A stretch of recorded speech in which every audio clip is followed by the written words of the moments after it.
Hello students, welcome to today's lecture on data structures.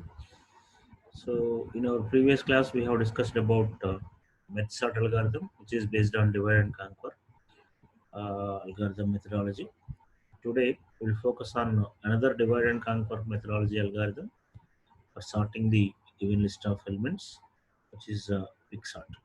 Okay, so Quicksort is also a divide and conquer algorithm, uh, which is similar to METSAT, except that merge requires an additional combined step, whereas quicksort does not require that additional combined step. Okay, so the time complexity of quicksort is again going to be big O of n log n, which is similar to your merge algorithm. In many ways, quicksort is similar to merge algorithm, except that that combined step is avoided in quicksort algorithm. Okay, and it is assumed that quicksort is the fastest internal sorting algorithm among all the sorting techniques available for a sufficiently large set of elements. Okay, now let us focus on how this quicksort works on a given set of elements. Okay, so the basic idea is to use divide and conquer again. Uh, the approach is like this: among the list of elements, we pick any element from the elements given there. Uh, One element is fixed as a pivot element. Let us say it is P. So step one is pick any element randomly from the given set of elements, given list of elements as a pivot element. Okay. And based on this pivot element, we divide the elements, set of elements into three subblocks. The first subblock or sublist contains all the elements which are less than or equal to P. Okay, let us call that black as left black as S1, which contains only the elements which are less than or equals to P. And in the middle, the second black contains only the pivot element, and the third black contains all the elements which are greater than that pivot element. So either here you put this equality or here you put this equality, doesn't matter. In both the blacks, equality is not required. It is sufficient to use equality at one of them, or else you can use equality in both the cases, uh, providing that similar elements that are pivot element to move before and afterwards also. Okay, so both less than or equal to and greater than or equal to is correct only, but it is sufficient to use less than or equal to here and greater than here, or else use less than here and greater than or equals to here. It is sufficient to use equality either in the first case or in the third case. Okay, so let us rewind this particular step, because this is the crucial step that is important in your quicksort algorithm. So what is that step? Rearrange the elements of the list into three sublists or three subblocks in such a way that the first sublist contains all the elements which are less than or equals to P. What is P here? P is the pivot element that we have selected. And the second sublist contains only the pivot element. And the third sublist contains all the elements which are greater than pivot element. Okay. And this process is repeated recursively for the left subblock and the right subblock. And finally, return the results of quicksort of the first subblock, followed by the pivot element, followed by quicksort of the second subblock. Okay, so after dividing the list into three subblocks, apply the quicksort algorithm recursively on first subblock, followed by the pivot element, followed by apply the quicksort algorithm on second subblock. Okay, so the result is going to be the final sorted list. So theoretically it looks simple, but when it comes to implementation, quicksort algorithm is very difficult to implement and very difficult to understand also. So you need to focus uh, more when you solve this quicksort algorithm, when you apply this quicksort algorithm on a sample data, practice it more times so that you will understand the underlying concept of the quicksort algorithm. Okay, and this is how you can represent the basic concept of quicksort algorithm. So what it is saying, let us say uh, the entire list of elements are grouped into three subblocks in such a way that 65 is selected as pivot element from the list somehow, and all the elements less than 65 goes into the first subblock. You can see it 0, 31, 13, 43, 26, 57. Of course they are not sorted yet, but all the elements which are less than 65 goes into the first subblock, and all the elements which are greater than this 65 goes into the second subblock, that is S2. Okay, again quicksort of S1 is applied on this first subblock, and assume that this quicksort of S1 sorts these elements into an order, increasing order. So you get 0, 13, 26, 31, 43, 57. Somehow assume that you got this answer. It is again, you need to understand how this will be uh, produced with the help of quicksort. Okay, we'll understand this later. And also you will apply quicksort algorithm on this list 75, 92, 81, produce the sorted list 75, 81, and 92. Now if you look at this, these are sorted and this is in its original position, and these are sorted. If you combine all these three, quicksort of S1, pivot, and quicksort of S2, that will produce the final sorted list. So that is the algorithm saying. What is it? Quicksort of S1, comma, the pivot element, comma, quicksort of S2 will be the final solution of your algorithm. Okay, and this is how you can represent the basic idea behind the quicksort algorithm. Among all the set of numbers, S, let us say S is the set of numbers. Among all these set of numbers, you pick a pivot element P. It can be anything. It can be a first element of the array. It can be a second element of the array, or you can pick any random element. And there are few more methods to select this pivot element. We will discuss about them later.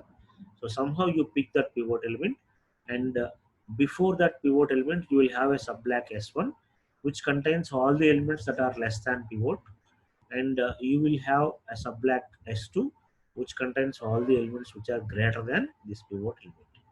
Okay, and then again when you apply this quicksort algorithm on this S1 block, it also follows the same pattern, which divides the S1 into three subblocks again. Again from S1 you need to pick a pivot element, and then the elements which are less than that pivot element from S1 will be moved to another subblock over here, and all the elements which are greater than pivot element from S1 will be moved to another subblock, and again uh, the same is applied on this subblock, the same is applied on this subblock until all the elements are sorted properly. Okay, so finally the results are going to be S1 is a sorted list, S2 is a sorted list, and we combine all these three things into a single list so that you get a sorted list. Okay, so this is the basic idea behind the quicksort algorithm. It's very easy to understand it theoretically, but technically it is very difficult to understand. So the basic idea is to find the right position for the pivot element P, and after each pass the pivot element P should be in its original position, and eventually when you go through the several passes, all the pivot elements will be placed into their original position. Finally we get the correct list of elements in ascending order. Okay, right. Now let us see the implementation. uh, Say this is the quicksort algorithm, which is taking array A as input, and left is the least index, right is the last index of the array.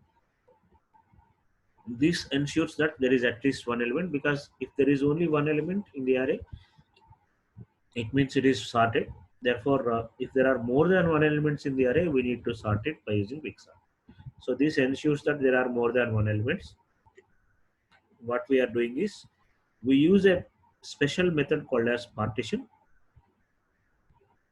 which partitions the array A into three sublists in such a way that uh, we pick a pivot element and all the elements less than the pivot element goes into left sublist. All the elements greater than pivot element goes into right sublist. So this method divides the or partitions the array A into three sublists. The elements less than or equals to pivot, followed by pivot, followed by the elements greater than or equal to pivot. Okay, and returns the position of pivot element, which will be copied to this queue.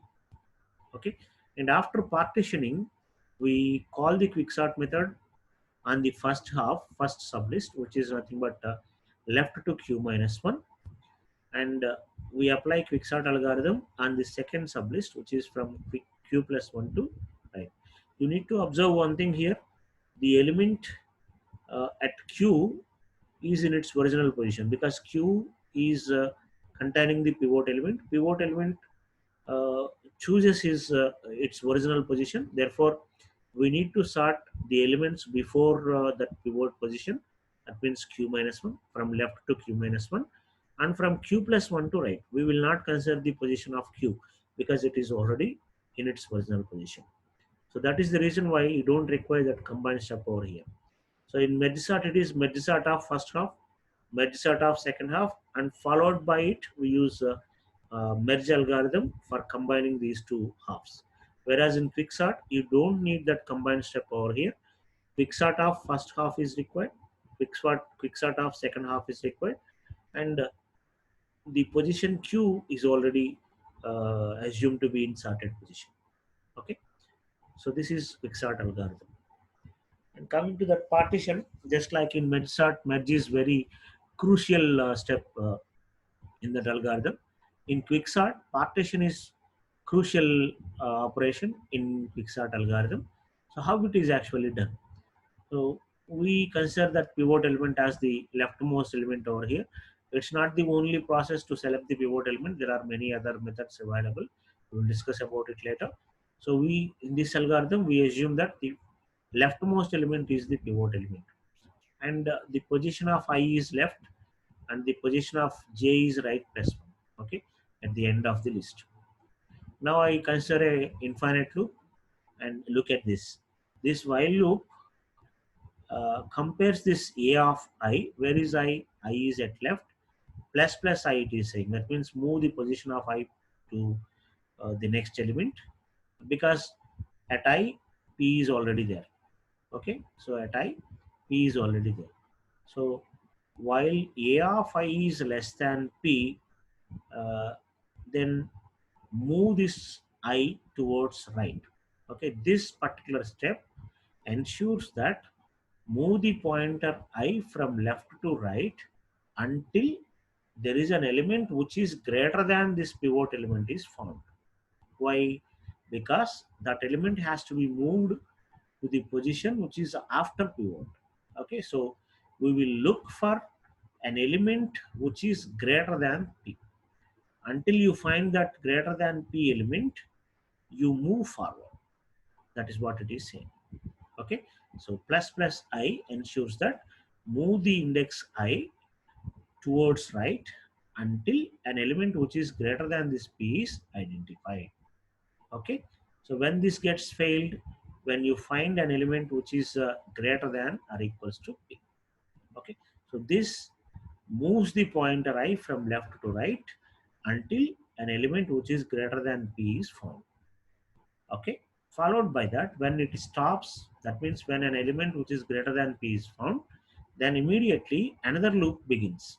What it is saying? It is decreasing j until it finds an element which is less than p. So starting from left to left, right to left, the loop is repeated until it finds an element which is less than that pivot element is found. Why? The element less than pivot should not be there on right half. It should be moved to left half. This identifies a greater element than pivot. It should not be on left side. It should be moved to right side. This loop identifies an element which is greater than P, which is on left black, and this loop identifies an element which is less than P but is on right black. So because they are not in their actual blocks, we will swap them. When we swap them, if I is greater than or equals to j, that means if I crosses j, then there is nothing to do. If I is less than j, then we perform a swap operation between a of I and a of j. Why we perform a of I and a of j swapping here? Because a of I is less than pivot, it should be moved to the first subblock, and a of j is greater than that pivot element, and it should be moved to the right subblock. So that is why we are performing this swap of a of I comma a of j, because they are into wrong blocks. That is why we are swapping them. Okay, and this loop will be continued until either this is found, sorry, until this I greater than or equals to j is satisfied. That means until and unless I becomes greater than or equals to j, that means I crosses j, you need to perform this infinite loop. Okay, so when I crosses j, then you need to check this. If j is equal to left, return j, because that is the least position you can have for the pivot. You cannot move forward than this leftmost index. That is the least index you can have in an array. And if at all it is not j is equals to left, then you perform a swap for the leftmost element, because it is selected as pivot element. A of left is selected as pivot element. Then swap that A of left with the position A of j. Why? J is the index of the correct position of the pivot element. So that is why we are swapping that A of left element with A of j. Okay. So A of j element will be moved to A of left, A of left element will be moved to A of j, and you can ensure that that element which is selected as pivot goes to the correct position, and its position is j. So this algorithm, the partition algorithm, returns the index j, which is nothing but the position of the correct pivot index. Okay, so this is what the algorithm is. What it is exactly?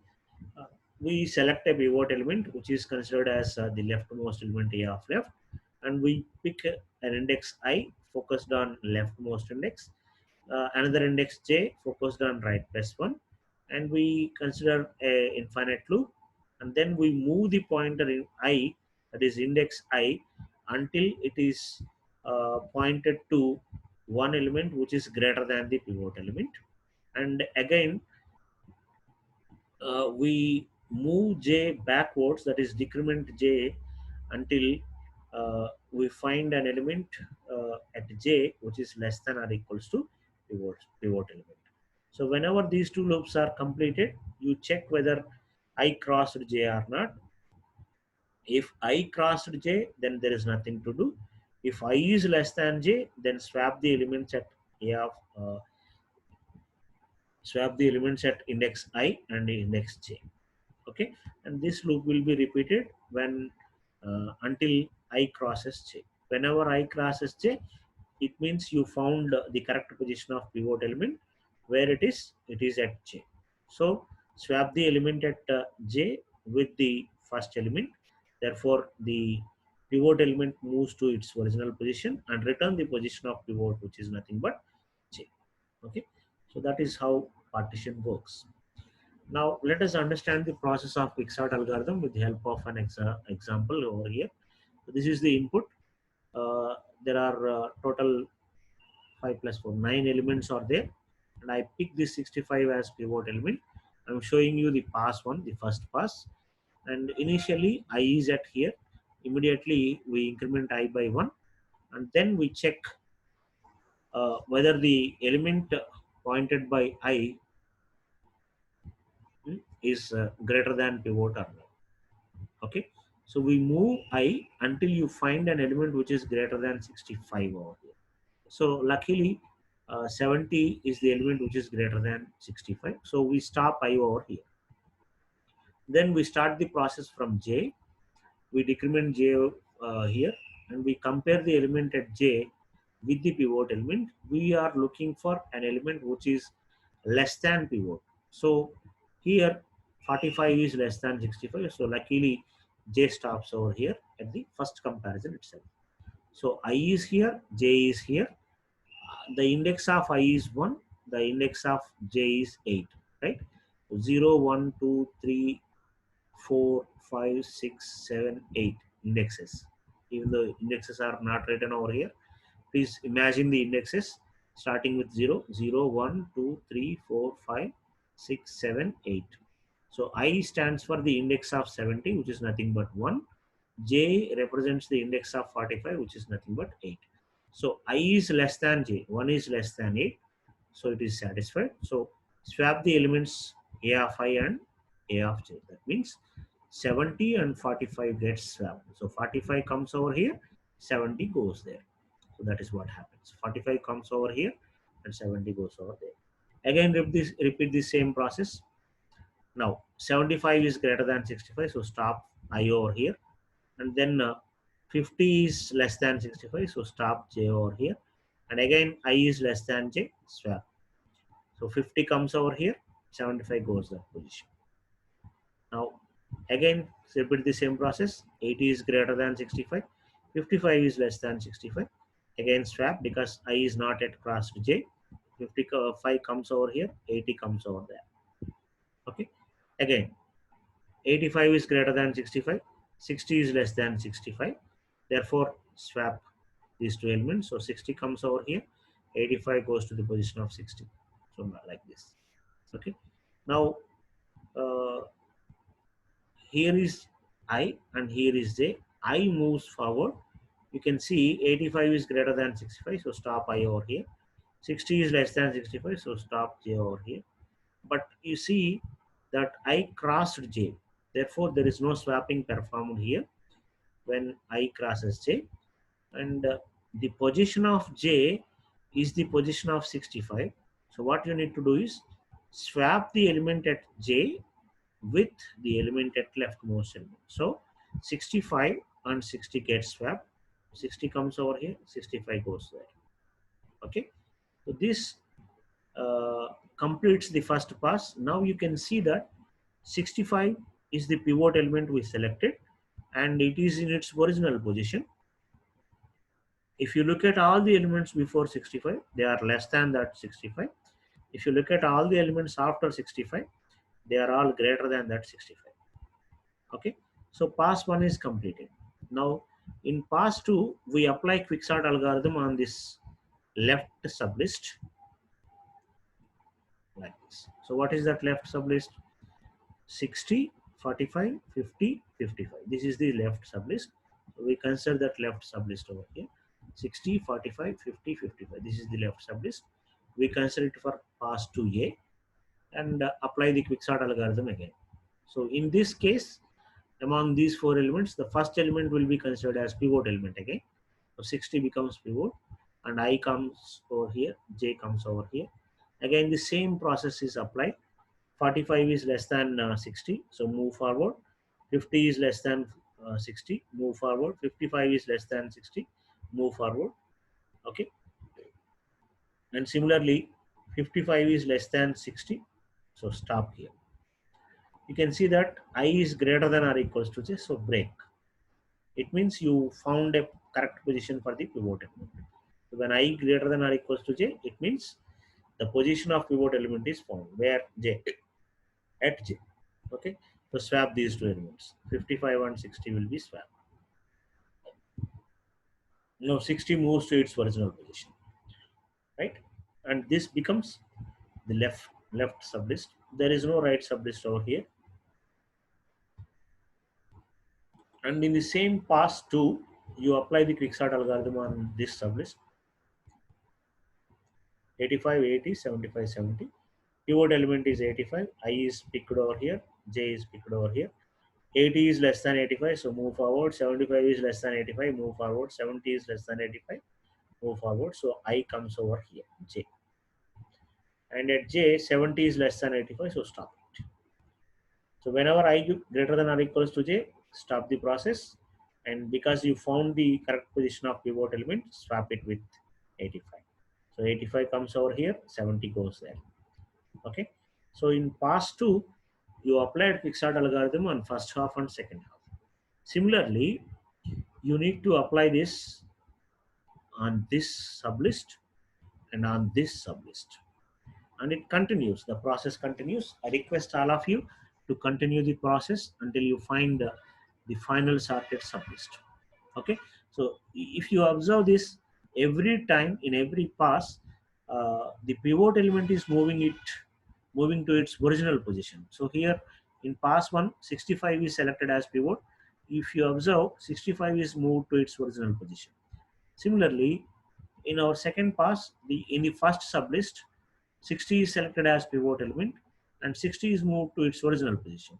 Similarly, in the second sublist, if you observe, 85 is selected as its pivot element and 85 is moved to its original position. And then what is remain? You apply the same process on 55, 45, 50, selecting 55 as pivot element. Then 55 moves to its original position. Then 45 and 50 becomes another another sublist on which you will apply the quicksort algorithm. Again, 45 will become pivot element. Among 45 and 50, 45 will move to its original position. And finally, if there is only one element, there is no need to apply quicksort. So, by applying repeated quicksort algorithms over here, you will get 45, 50, 55, 60 over here. And here also, you will apply quicksort on this list, 70, 80, and 75. You will select 70 as pivot element, and 70 will be moved to its original position, and then you will get 75 and 80, in which 75 will be picked as pivot element, then 75 moves to its original position, and at the end you will find that these four elements are in sorted order. Okay. And finally, this sorted list and this sorted list along with the first pivot element 65 is grouped together to get the final sorted list. Okay. So that is about the example. Now, uh, the analysis of quicksort algorithm is actually not that easy to understand, but I will just give you a quick overview of the worst case, best case, and average case. Probably I'm not showing you how to derive the running time complexities over here, but I will show you what is the time complexity of the quicksort algorithm in worst case, best case, and average cases. Okay, so let us go quickly through this. In worst case analysis, as you know, in merge sort algorithm, the major focus will be on merge operation. Similarly, in quicksort algorithm, the major focus will be in partitioning algorithm, right? So, how much time is required for partitioning and sorting the elements in worst case analysis? Worst case occurs when the array is already in ascending order. Please remember this point. Worst case of quicksort occurs when the given list of elements are already in ascending order. What happens if the elements are already in certain ascending order? Let us understand this. So the partitioning array uh, will select the first element as pivot element, and then it divides the array into two sublists only. Uh, this sublist, the pivot element is one sublist, and all the remaining elements into the second sublist. If you see it, there will be no elements before the pivot elements. Why? Because you will not find any elements less than this element, because the array is already sorted, right? So if you pick that first element as pivot element, then you will not get any elements before that element when you partition it. So if that is the case in every pass, it is always assumed that you will get only one element in the pivot group, and n minus 1 elements in the second group. You will get only two groups of elements in which one is pivot element, and all the remaining n minus 1 elements will move to the second group. Similarly, in n minus 1 also, one element is moved to one position, and all the remaining n minus 2 elements will be moved to another sublist, and it goes on. So how much time is required in this worst case analysis? Because the array is not properly divided, you can see that the time complexity is going to be 1 plus 2 plus 3 plus so on plus n minus 1 plus n. So how many times this partition is going to be called? Okay, so because there is only one element, you need to call n minus 1 times. The partition algorithm will be called n minus 1 times, and every time it is dividing the list into two sublists only. Okay, so the number of elements in the second sublist is going to be, so uh, when there are n elements, you require 1 plus n minus 1. When there are n minus 1, you require 1 plus n minus 2, and so on like that. So the total time complexity is going to be 1 plus, okay, 2 plus 3 plus so on plus n minus 2 plus n minus 1 plus n. So if you look at this series, this is going to be sum of n natural numbers. So what it will be, it's going to be n into n plus 1 by 2. N into n plus 1 by 2 is going to be n square plus n by 2, which will be considered as big O of n square. So the time complexity of quicksort in worst case is going to be big O of n square. So in worst case, it is, if you observe, the merge sort algorithm takes big O of n log n in worst case also, whereas the quicksort algorithm takes big O of n square in worst case. So which one is better in worst case? The time complexity of merge sort is the better time complexity compared to the worst case time complexity of quicksort. But then there is a possibility to correct this worst case time complexity. We will discuss about it later. But as of now, the worst case time complexity of quicksort algorithm, if you pick the pivot element as either the first element or the last element of the array in each iteration, then the time complexity is going to be big O of n square or theta of n square, which is worse than the merge sort algorithm. Okay. So in best and average case analysis, the quicksort algorithm, in best case or average case analysis, it's going to be the partitioning is done exactly at the middle of the element, which looks similar to your merge sort, because merge sort is also dividing the entire list into two halves, equal halves or unequal halves, and best or average case analysis performs the same task. Therefore, the time complexity in best or average case analysis in quicksort is going to be similar compared with merge which is nothing but big O of n log n. Okay, right.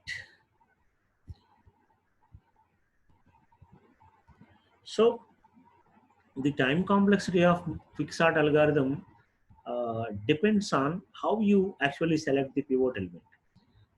There are several possibilities to select the pivot element. You can select the first element in the array always as pivot element, or you can select the last element in the array as pivot element, or a better way to select the pivot element is median of three elements. And the best way of selecting a pivot element is going to be a random element from the entire array. You can pick any element from the array irrespective of its position.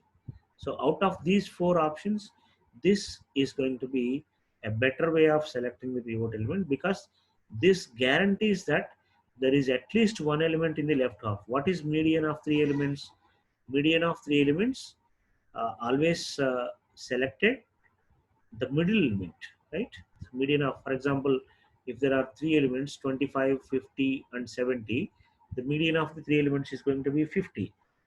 So if you select the median of any three elements, it always ensures that there is at least one element in the left half and there is at least one element in the right half.